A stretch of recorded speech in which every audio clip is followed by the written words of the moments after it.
Bonsoir mes amis à l'écoute de la nature, des données que nous recevons du monde végétal et du monde minéral et du monde animal. Voici ces fleurs. Grâce à la caméra, vous pouvez voir comme moi, comme elles sont belles. Mais ce qui vous manque, c'est l'odorat. Ça, nous n'avons pas encore trouvé le truc pour le transférer sur des ondes qui sont réceptiques, qui sont réceptables sur cet appareil-là. Non, on a encore besoin de son nez et on doit encore être présent pour pouvoir contempler dans la totalité avec nos 5 sens de perception les choses qui sont ici.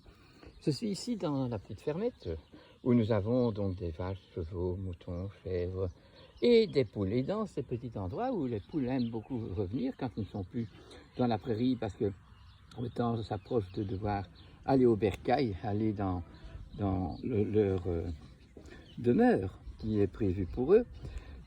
Nous avons ici autour, normalement à la hauteur des pâquerettes, mais les pâquerettes ne sont pas là, ils y ont été ici, et maintenant ce qu'il y a surtout dans cette partie du terrain, c'est des fleurs de camomille, donc de la camomille qui est présente.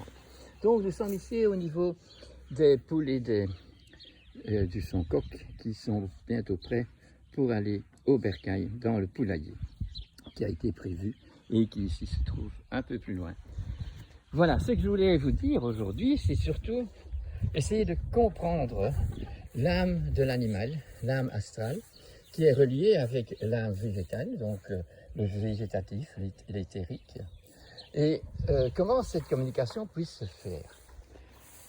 Qu'est-ce qu'est le message? Donc quand nous sommes nous ne sommes pas encore sur Terre, parce que la Terre n'a pas encore assez mûr que pour nous accueillir et que nous ne sommes pas encore assez prêts que pour pouvoir prendre notre place de représentant de la divinité, de représentant de la création, eh bien, à ce moment-là, nous avons un monde qu'on dit sauvage. On dit sauvage, mais souvent nous pensons que sauvage, ça veut dire le dangereux, le méchant.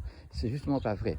Si un homme qui est dans une civilisation est dangereux, on peut dire qu'il est sauvage, mais l'animal sauvage n'est pas sauvage. Et l'animal domestiqué, qui est tenu en main par l'humanité, par l'homme qui est responsable de cet animal, et nous allons voir au départ que tous les animaux qui sont sauvages et qui ont quitté la jungle pour accompagner l'homme qui était déjà sur son chemin en tant que nomade avec les loups et peut-être déjà les chevaux qui sont les nomades qui accompagnaient directement, eh bien il y a une alternative à ce cheval sauvage, à ce loup qui devient chien, à cette poule qui ne veut plus voler et qui a un autre ouvrage à faire avec l'homme qui s'est sédentarisé. Donc avant la sédentarisation, on est dans le mouvement, on est nomade, mais notre corps, comme celui du chien et du cheval, sont toujours des corps génétiquement faits pour répondre à ce que le monde végétal peut leur offrir s'ils restent nomades.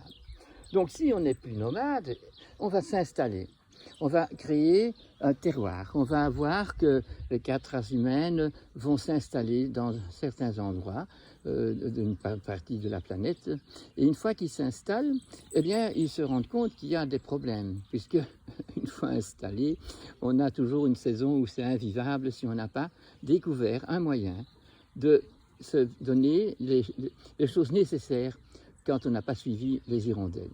Donc tout est sacré, mais comme on a décidé de s'implanter pour pouvoir transmettre le transcendantal, donner à la nature végétale et animale une possibilité de s'épanouir dans notre concept spirituel, lui donner du spirituel à ces plantes et à ces animaux, nous a mis devant le fait accompli que nous devons découvrir un moyen de parer à cette problématique. Et alors dans le pays du nord de l'Europe, eh bien, qu'est-ce qu'on a fait? On a sacrifié notre cochon à Pâques pour avoir du jambon salé en hiver. Donc la façon dont nous avons pris la force astrale du cochon sauvage ou du cochon domestiqué, parce que quand il est sauvage, il est encore dans un endroit qui n'est pas la jungle, puisqu'on a quitté la jungle, on a un ciel au-dessus de nous, on n'a pas un plafond vert comme dans la jungle. Et une fois qu'on est donc implanté quelque part et qu'on se rend compte des complications et qu'on est solidaire avec tous ceux qui sont avec nous dans ce terroir, on va créer une tradition, on va créer une religion, on va se relier à l'endroit. Et donc notre cochon, qui est cette âme du premier animal qui a permis à l'homme de s'implanter sur terre, d'aller sur le chemin de la vérité, sur le chemin de la lumière, sur le chemin où le ciel est bleu quand c'est le jour, eh bien, cet animal, c'est celui qui a le nez, qui peut trouver la truffe, qui peut sentir à 2 mètres de profondeur s'il y a un cadavre ou si dans la boue il y a des saloperies, pour pouvoir recycler toutes ces choses-là. Cet animal peut déterrer les arbres et permettre des clairières, et ainsi l'homme et des animaux qui vont l'accompagner, qui quittent la jungle. L'éléphant ne va pas la quitter, cette jungle, sauf pour aller dans le cirque, mais, ou avec Hannibal pour aller même faire la guerre jusque dans les Alpes. Donc l'homme est capable de faire des prouesses énormes et l'animal est toujours prêt à le suivre. S'il fait des bonnes choses, tout autant s'il fait des conneries. Donc c'est ça qui est le magnifique de cette force astrale de l'animal et de cette force végétale qui sont tout à fait reliées l'un à l'autre. Donc pour reprendre l'idée, c'est que une fois qu'on est implanté, eh bien, on doit apprendre à connaître son terroir et on doit donc créer des alternatives. Donc mon loup qui, dans le monde sauvage, tue les agneaux et les brebis, eh bien, quand il est apprivoisé, quand il a son rôle et qu'il a sa mission à partager avec son patron, ses patrons, eh bien, ce loup devient un gardien de mes moutons et de mes agneaux, et il va tout faire pour que le loup disparaisse et parte. Là, vous voyez, c'est comme ça. Donc, une fois que le chat est apprivoisé, et là, il y a encore une différence, parce que le chien est comme nous, il est tellurique, il est, je veux dire, il est diurne, mais le chat est notre mental, et notre lune, et alors donc, le chat reste très autonome. Il n'y a pas de rapport du mâle et de la femelle que pour la copulation, qui est plutôt un viol qu'un amour, tandis que chez le chien, tout est relié, la famille fait le point de mire. Et automatiquement, donc nos chiens, une fois qu'ils sont avec nous et qu'on est encore assez primitif dans notre installation, eh bien le chien va être le berger alsacien ou le berger écossais, enfin un animal qui se rapproche encore dans sa forme très près du loup, mais il est prêt à faire tous les ouvrages. Il peut aller même à Zaventem, renifler s'il n'y a pas de la drogue, renifler le bonhomme qui a encore l'odeur de l'endroit où il a fait son meurtre. C'est extraordinaire comme ces chiens-là peuvent aller partout et peuvent encore faire tous les ouvrages possibles. Mais notre chat, c'est pas la même chose. Lui, il reste... Bon, on a le siamois, on a les chats qui sont d'origine, disons, de l'Égypte et tout. Eh bien, il y a beaucoup moins de variétés, tandis que chez les chiens, il y a des centaines de variétés, les plus hauts, les plus petits, les plus larges, les plus fins. Il y a donc une adaptation de la forme pour pouvoir faire tous les ouvrages que l'homme va se donner en se mariant avec son terroir. Donc, une fois qu'on est marié avec un terroir dans les montagnes, je vous ai déjà dit, le Saint-Bernard est le berger des montagnes des Pyrénées, et bien si vous le mettez à la mer, il n'est plus du tout fait pour ça.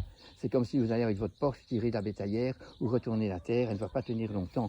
Ou si va avec votre tracteur, vous allez voir votre fiancé tous les jours à 300 km, eh bien, ce tracteur ne va pas tenir. Donc, une fois qu'on est spécialisé et attaché à un certain terroir, on ne peut que respecter ça. Et pas par égoïsme, parce que j'aime bien le Saint-Bernard, prendre un Saint-Bernard et habiter à Ostende. Donc, l'homme qui est conscient de ça, il s'en rend compte. Alors, l'image, pour terminer au niveau, puisque j'ai commencé avec les poules, eh bien, la poule, c'est un animal qui s'appelle un oiseau. Et les oiseaux, ils ont la spécificité, laquelle, eh bien, c'est qu'ils savent voler. Eh bien, une fois que l'homme s'est implanté, il y a des oiseaux qui ont décidé de ne plus voler que très peu et pas très haut, parce qu'ils sont contents de participer à la petite ferme que l'homme va installer parce qu'au départ, vous savez, encore jusqu'il y a 100 ans, 90% des gens avaient encore une vache ou un cochon, tandis que maintenant, il n'y a que 5% des gens qui pas cultivent la terre, mais exploitent la terre et exploitent les animaux pour faire des productions. Et donc, voilà que tout à fait, on a quitté cette embrassade et cette participation à la vie de tous les jours où la plante et l'animal sont présents et que tout le village est solidaire à l'endroit où on habite et prêt à aider dans toutes circonstances pour que la réponse, les fruits de la culture et de l'élevage soient magnifiques. Mais non, la poule a décidé d'aller chez cet éleveur qui aime qui a donc bien sûr des vaches et des chevaux, des cochons, tout ce qu'il faut sur une ferme. Et donc, le plus important à savoir dans cet édifice, c'est qu'il y a un fumier. Aujourd'hui, vous ne trouvez plus de fumier. Vous avez du lisier, il y a du poison pour la terre, qui est irrécyclable, qui coûte les yeux de la tête pour en faire quelque chose, et qui est toujours négatif.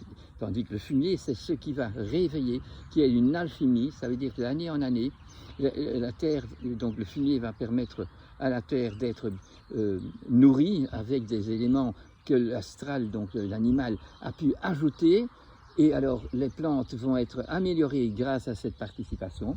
Et l'animal qui va manger les graines et les herbes et tout ce qui a pu pousser ici, eh bien, va être amélioré. De plus en plus, nous allons aller de mieux en mieux. Mais nous devons nous rester humbles et se limiter à l'amour et à la solidarité entre les plantes, les humains, et les voisins, et pas chercher simplement à avoir une exploitation. Donc le terroir reste le cœur de l'ouvrage et pas la planétarisation, rentrer en bourse et alors arriver à ce que nous avons fait avec notre Covid qui nous le prouve aujourd'hui. Donc vous avez compris, l'astral c'est quand je mange un œuf ou que je mange un poulet, eh bien je mange cette qualité de gratter la première couche pour voir et pour ne pas m'énerver et pour comprendre ce qui se passe. Donc c'est et puis bouger les ailes, hein, comme ça, bouger les ailes, hein, pour aérer. Comme ça, si je suis devant le flic ou je suis devant un problème, je m'aère, je respire, j'inspire, et voilà que je ne suis plus dans la panique et que je peux réfléchir et faire les choses bien. Vous vous rappelez quand je vous ai parlé de l'huître, l'huître c'est le début de tout, c'est l'animal qui est attaché à la roche, qui ne sait pas partir parce qu'avant de partir et de faire des choses, il faut s'être accroché à quelque chose. Sur cette pierre, j'ai construit mon église, il a dit à Pierre, l'autre là.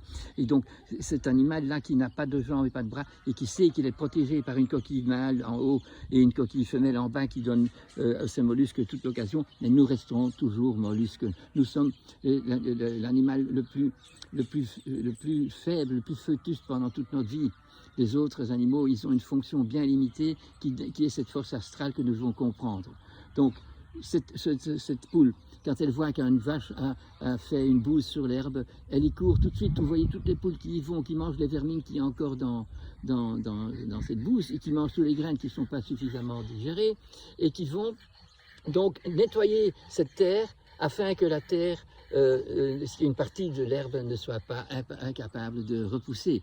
Et une fois que ça c'est fait, vous allez voir directement que les oiseaux du ciel, qui sont des animaux sauvages, parce qu'ils ne sont pas domestiques, mais vous avez bien compris que l'hirondelle, ni le moineau, ni le pinson sont des animaux dangereux, mais ils ne sont pas sauvages, mais ils ne sont pas domestiqués, donc il faut faire la différence entre être domestiqué et sauvage. Donc là, c'est une question qu'il faut nous penser à réfléchir et pas mettre tout dans le même sac. Donc, qu'est-ce qui se passe avec le coq? Eh bien, le coq, surtout, il se trouve sur le fumier, et le fumier est mis devant la maison, à l'endroit où tous les gens qui passent peuvent le voir, et ça ne sent pas ce fumier. C'est extraordinaire, puisque c'est la force de l'agriculture et de l'élevage. Sans fumier, on n'a pas de rapport avec la terre. Donc, si on ne répare pas ce rapport, et qu'on continue à faire des exploitations où les animaux sont en monoculture, où les plantes également, les épinards, que des épinards, des patates, que des patates, nous ne sommes pas sur le chemin de l'amour, pas sur le chemin de la continuité, pas sur le chemin qui va sauver la planète, et qui va surtout permettre aux enfants qui viennent ici pour nous sauver, parce que s'ils arrivent aujourd'hui, c'est qu'ils ont un rôle et que nous ne pouvons pas leur empêcher de le faire. Et au contraire, on doit s'informer le mieux possible, les informer et à réapprendre à connaître les instruments et de redevenir des amateurs. Parce qu'aujourd'hui, un amateur est considéré comme un idiot. Il faut être professionnel. Non, les professionnels, c'est eux les meurtriers, parce qu'ils font toutes les choses sous procédure, tandis que l'amateur, il grandit tous les jours, il aime tous ces animaux, il les nomme tous, et il leur donne un rapport, il ne les enferme pas.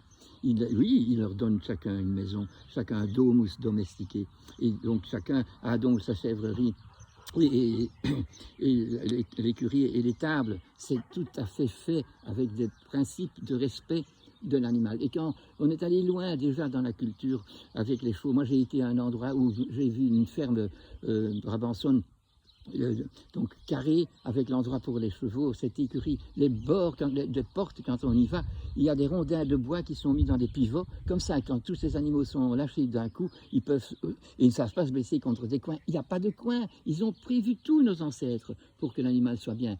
Maintenant, on fait toutes des écuries, des étables qui permettent aux cachères de rentrer, et aux grands tracteurs d'y mettre des ballots de foin qui sont emballés dans du plastique à l'intérieur, et que donc la main de l'homme n'est plus d'ordre. Et la solidarité entre les enfants, les parents et les grands-parents n'existe non plus. On se voit aussi dans la même problématique que nous avons mis nos animaux.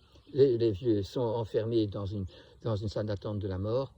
Et les jeunes ne sont plus en collaboration avec des parents qui apprennent à l'enfant de connaître la nature. Voilà, c'est ça que je voulais dire aujourd'hui. J'espère que vous voyez ça, c'est des plantes sauvages qui ont été cueillies à côté de vraies plantes qui sont encore là, l'autre est dans le vase.